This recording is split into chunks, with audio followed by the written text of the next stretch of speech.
Hello and welcome back to A Year of Poetry with Randall Eckstein. In this web series, I've challenged myself to read a poem a week for a year.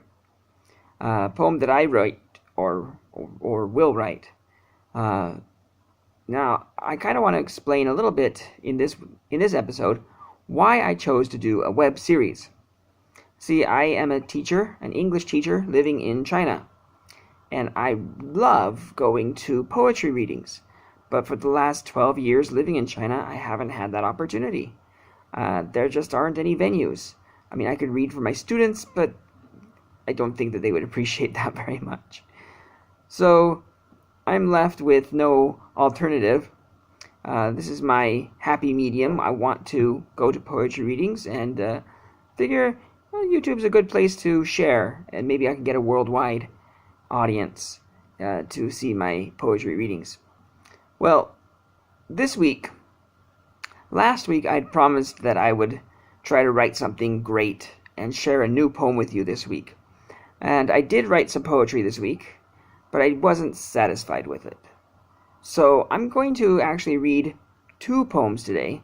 One poem that I wrote about a month ago, and another poem that I wrote last week. And last week I had promised to read an older poem that I really love, and so I didn't read the new poem that I wrote last week, so I'm doing it this week. So two poems to make up for my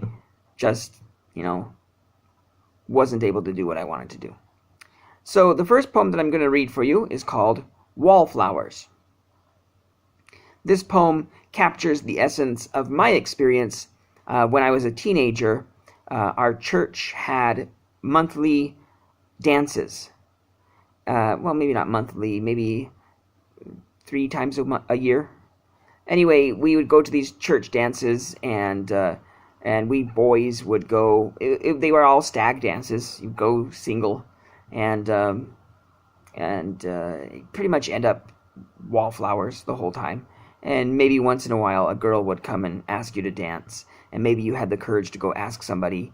And so this is the experience of being a wallflower in the church dances. So the poem is called Wallflowers. The music begins again.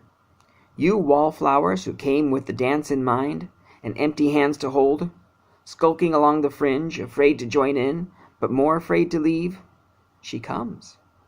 You wither at her gaze, hoping, not hoping. She is looking at you. Would it mean more? A joke? A fluke? A trick? Or perhaps a friend? If you don't see, will she leave? Wallflower dancers, shaking and jiving in your inner turmoil, forgotten in the moment. The hurly-burly, the whispered nothings, the hands, the places. Friendship? More? You lock into a clock, ticking the circle for its safety and predictability. Words ended, but the music endures. She rests her head. You stand up taller. And then, Wallflower, the music ends. How to extricate? She's gone. Once more you puddle to the fringe and skulk to the potted chairs. Friends there, claps on back. You the man, and nice moves, ducky. You grin, take it in. It was you, and you know it's true. But it was her.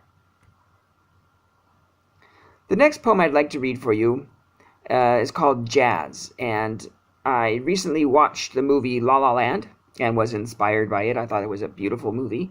Not perfect, but great. But I love jazz. I've always loved jazz, and this just re-inspired me and made me write a jazz poem. So the name of this poem is called Jazz. The temper of the moment catches on everything.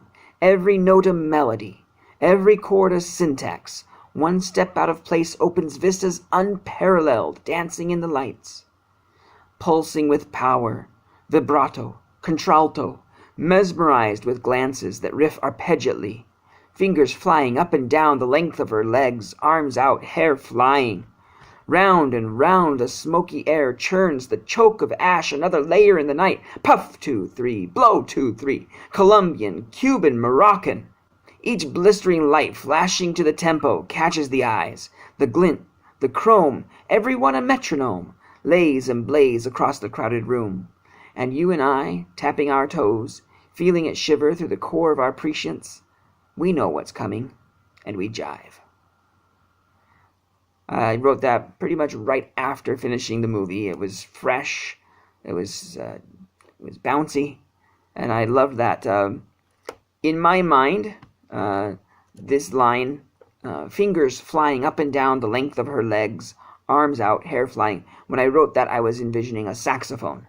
I just thought that was just a good image of the fingers up and down her leg, the leg of the saxophone, and just imbuing the whole music with the somewhat eroticism of jazz, that it just moves. It doesn't have a form, and it can be changed. It can be adapted, and they touch on those themes in the movie as well. But I really liked that poem last week, and I wish I could have shared it last week. But I'm glad I shared it with you today. Well, that's all I have for today, and thank you so much for watching. And next week, I don't know if I'll have a new poem or an old poem, but I'll have a poem for you next week. So take it easy, and I'll see you next week. Thanks for watching. Bye.